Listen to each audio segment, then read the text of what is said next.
پھر ایک مرتبہ حیدرآباد کے شادیوں پر ایک مختصر سا آپ کا ایک پیغام آ جائے کہ جو فضول خرچی جو بربادی ہو رہی ہے۔ میں تو بار بار کہتا ہوں کہ نارتھ ایسٹ کے 2-3 اسٹیٹ کو چھوڑ کر ملک کا کوئی چپا ایسا نہیں بچا ہے جہاں میں اپنی تمام تر بیماریوں کے باوجود ملک اور ملت کے موجودہ حالات کے پیش نظر گیا نہیں ہوں۔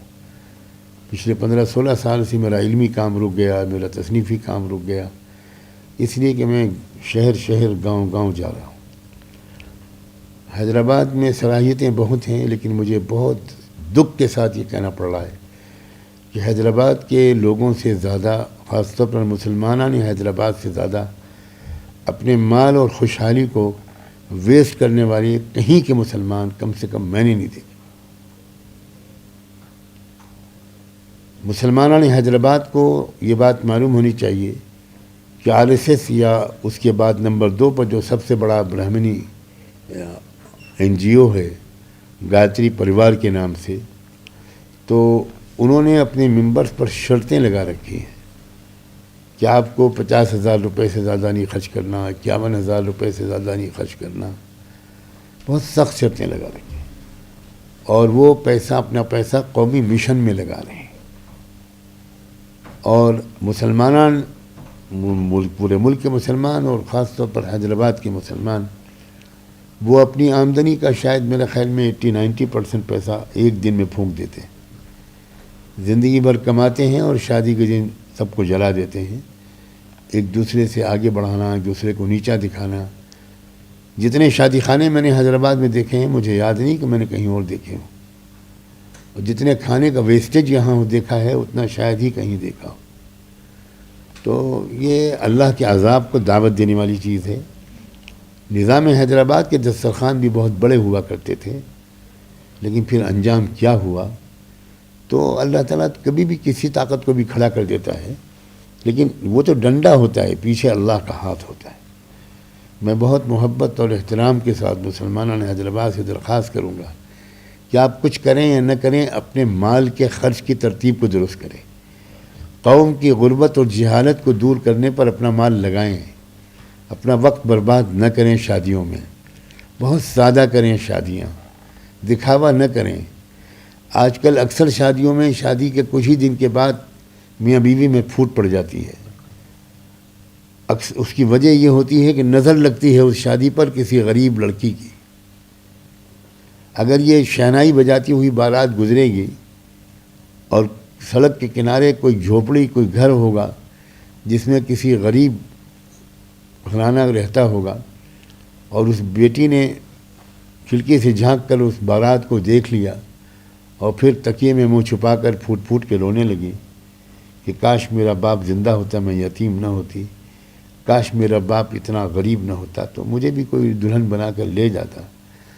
مجھے ڈر ہے کہ اس غریب لڑکی کی آہ اگر لگ گئی تو ساری دنیا کے تعویذ لکھنے والے تعویذ لکھتے رہیں گے، لیکن جو عذاب اس لڑکی کی آہ کی وجہ سے اس شادی شدہ جوڑے پر آئے گا، اسے کوئی تعویذ ٹال نہیں سکتا۔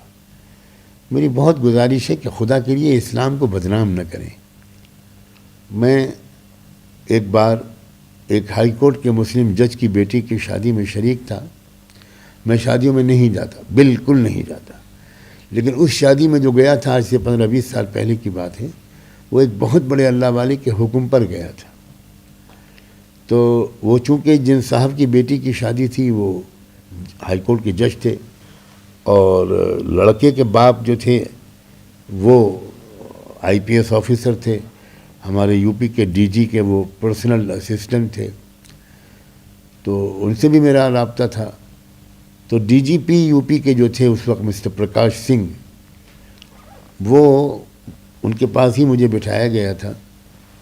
تو انہوں نے مجھ سے پوچھا کہ مولانا، ہم لوگوں کے بچپن میں ہم لوگوں کے گھروں میں شادیوں میں بہت بےہودگی اور فضول خرچی ہوتی تھی، آپ لوگوں کے یہاں کی شادیاں بہت سادہ ہوتی تھیں۔ اب بالکل الٹ گیا معاملہ، کیا بات ہے، اس کی وجہ کیا ہے؟ تو میں نے ان سے کہا کہ میں اس تقریر میں اگر آپ اجازت دیں تو میں کھل کر اس کا جواب دوں۔ اس کا جواب یہ ہے کہ اسلام کی نعمت آج نہیں تو کل آپ لوگوں کے ہاتھ میں آنے والی ہے۔ یاد رکھیے کہ میں بہت آن ریکارڈ یہ بات کہہ رہا ہوں۔